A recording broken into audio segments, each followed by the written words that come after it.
Hi, my name is Viji, and today I want to talk about the time when my narcissistic mother manipulated my guidance counselor. When I was young, I had a lot of trouble concentrating in school because of all of the drama and trauma that was going on in my family home. And a lot of times, my teachers would get really frustrated with me. They would say, well, you have a lot of potential and you're not meeting your potential. And they would assume that I was lazy. I also graduated from high school in 1999. I didn't know that I had ADHD and other things that were making it difficult for me to focus in school. One day, my guidance counselor called me into her office. She was showing me my grades, how bad my grades were, and was trying to figure out why a kid like me who didn't get into any other trouble for any other reason just wouldn't do her schoolwork. I had a complete breakdown in my guidance counselor's office. I started crying. I was telling her how much stress I was under, how I didn't know how I was surviving from one day to the next. I didn't go into the details of everything that was going on in our home because as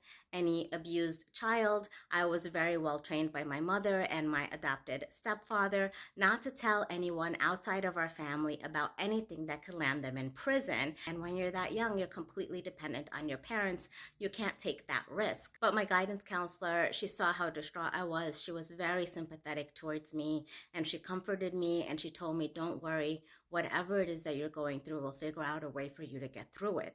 And I was so grateful to her. That was the first glimmer of hope that I ever had. I grew up a really good church girl. As far as I knew, our family had a good reputation, and I would always slip through the cracks because I didn't have any behavioral issues. But by the time I was in high school and I wasn't able to keep up with my schoolwork anymore, there was a crack in our family's veneer. At some point, my mother was called into my guidance counselor's office also. She also broke down and she cried and she pleaded with the guidance counselor and the other women that worked there to help her because she doesn't know why her kids' grades are suffering. So all these women that worked there formed a group around her and basically comforted her. And she came home and told me that the people that worked in the office told her, we didn't know that kids with such a good mother as you can also have bad grades. I thought that maybe an adult was going to help me, but my mother very swiftly cut me off from that support, as she always did. And I did lose the support and empathy of my guidance counselor after that. My point in sharing all of this is to say that if you know a young person who's struggling,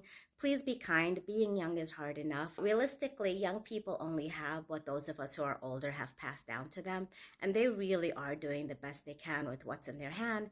And for a lot of young people, it isn't much, and it isn't their fault. If you know a young person that's struggling, if you're able to help them, help them. But if you're not able to help them, at the very least, please don't judge them. Thanks, and I'd love to know what you think.